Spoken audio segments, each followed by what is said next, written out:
Buenas noches, compañeros y tutor. Mi nombre es Dania Marcela Carreño Maya.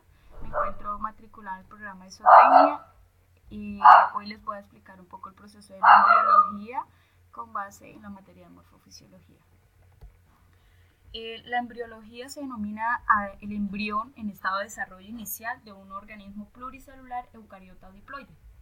Este se encuentra protegido por estructuras del organismo progenitor, como pueden ser semillas, arquegonios, huevos o el útero materno.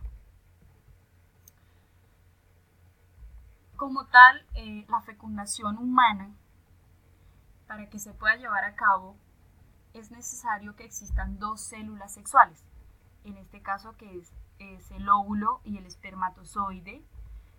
En los humanos, ambos gametos deben atravesar un proceso biológico conocido como gametogénesis, la cual consiste en dos divisiones mitóticas sucesivas. Esto inicia en las gonadas masculinas y femeninas, respectivamente en el testículo y en el ovario.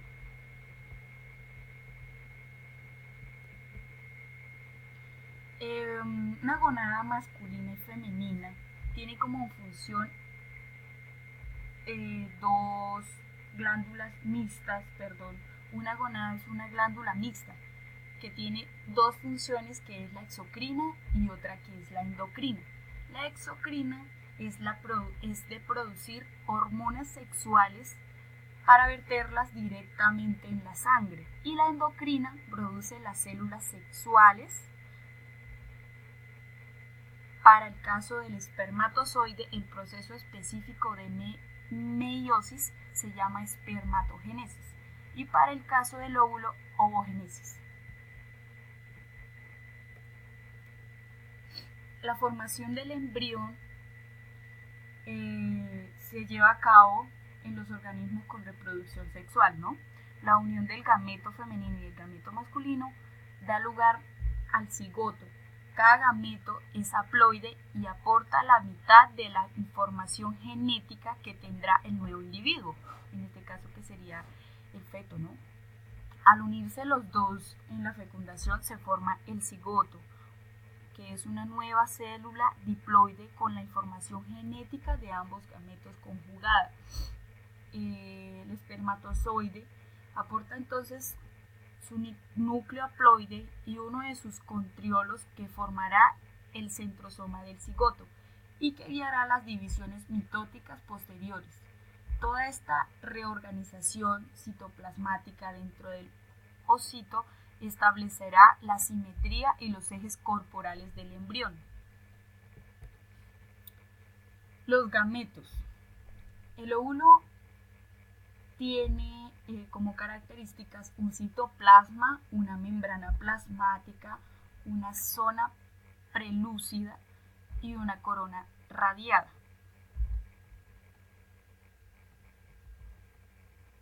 Aquí se ve específicamente en la imagen el óvulo de la mujer con una corona radiada, una zona pelúcida, el núcleo y un citoplasma, que aquí es donde se lleva a cabo como tal la ovulación para la creación posterior del embrión. El gameto masculino es conocido generalmente por espermatozoide.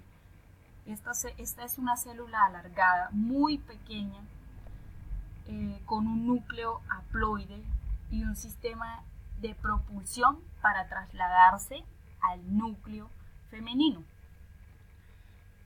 La parte de la cabeza constituye la vesícula acrosómica, que contiene enzimas que dirigen proteínas y carbohidratos complejos y son usadas para degradar y atravesar la cubierta externa del gameto femenino, en este caso que sería el útero. El centriolo produce un largo flagelo que le da el movimiento para llegar hasta el útero de la mujer. El espermatozoide, como se ve en la imagen, tiene un mitocondrias, tiene una cola alargada, tiene la porción media y una cabeza que contiene el núcleo y un acrosoma.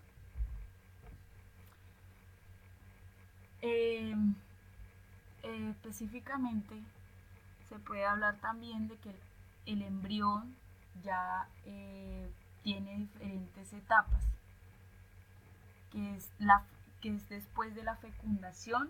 Habitualmente ocurre en el ovioducto o trompa de falopio femenino.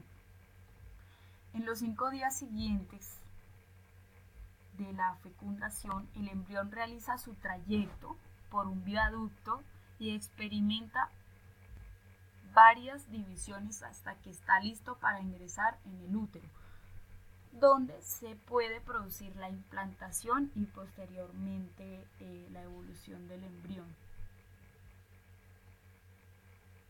En esta imagen se ve el trayecto del embrión hasta el útero.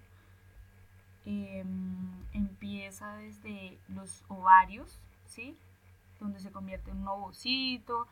El ovocito se traslada por toda la trompa de falopio y llega hasta el útero, donde realiza el embrión la implantación, ¿no?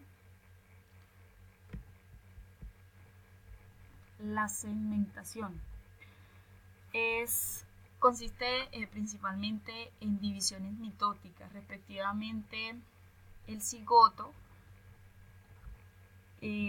muestra un rápido aumento del número de células del primer día al 5.º día, hasta que posteriormente se ubica en el útero la implantación.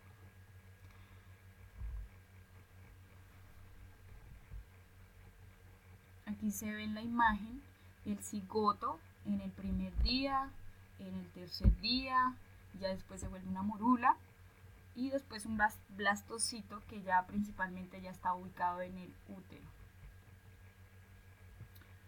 Pasado 5 a 6 días hay una implantación, que era lo que les decía anteriormente, a través del cual el blastocito de ancla en el endometrio con la finalidad de formar la placenta. De aquí ya se empieza a formar el embrión, el feto, y posterior la forma la placenta, ¿no? Finalidad de formar una placenta. Este permite un sustento nutricional y protección al embrión durante la gestación.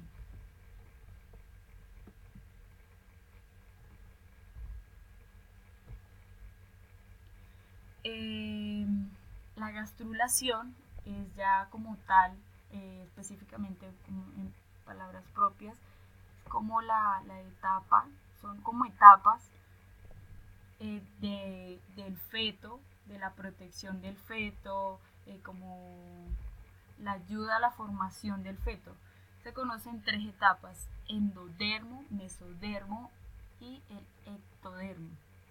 En el endodermo es un recubrimiento del intestino primitivo.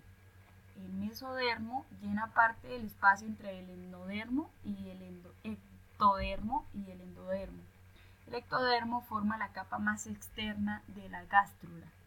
Ya les explico.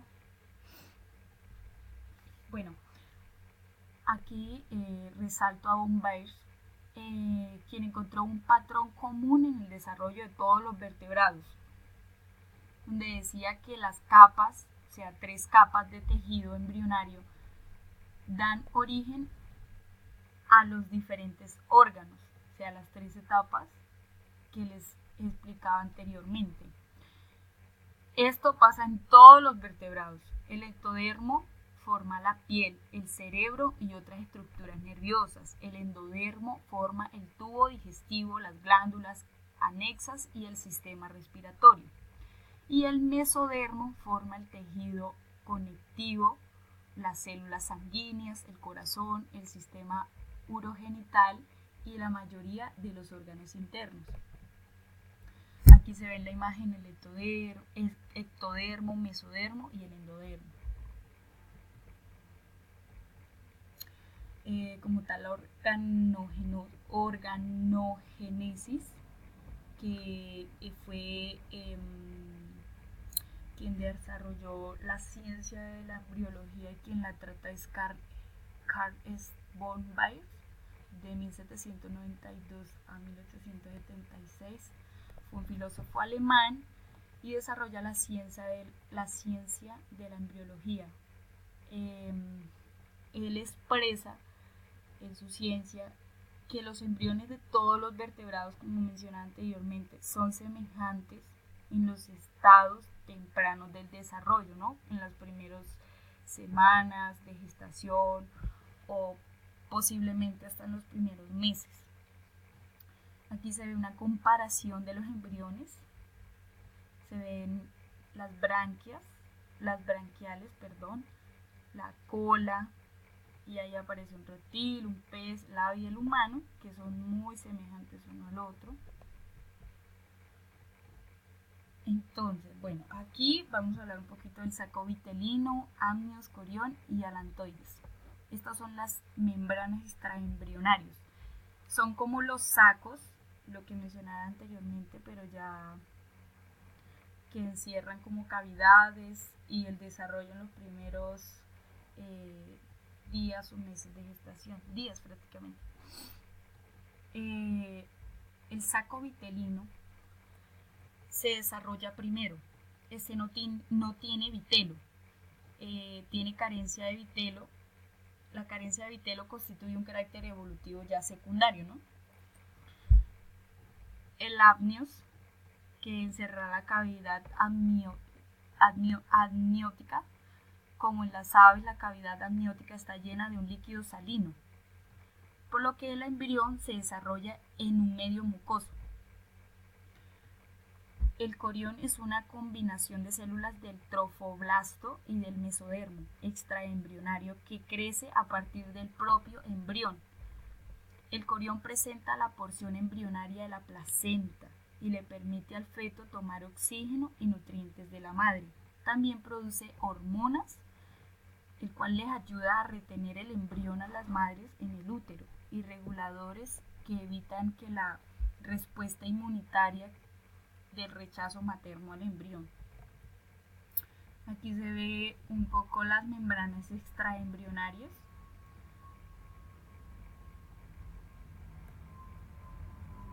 Entonces, ya aquí para finalizar, las contracciones uterinas durante el trabajo de parto y las etapas de dilatación. La primera etapa comienza con un inicio de contracciones del útero y finaliza con la dilatación completa o apertura del cuello uterino. En esta etapa puede romperse el saco amniótico, que era lo que les mencionaba antes, líquidos, y con la expulsión de estos, ¿no? En la segunda etapa comienza con la dilatación completa del cuello uterino y posterior aparición de la cabeza del bebé en el cuello uterino, que es llamada coronación. Y en la tercera etapa, que es también llamada placentaria o posnacimiento, comienza inmediatamente después del nacimiento del bebé. También implica contracciones del útero y la expulsión del líquido, que es sangre, y finalmente de la placenta completa con el cordón umbilical unido. Muchas gracias por su atención.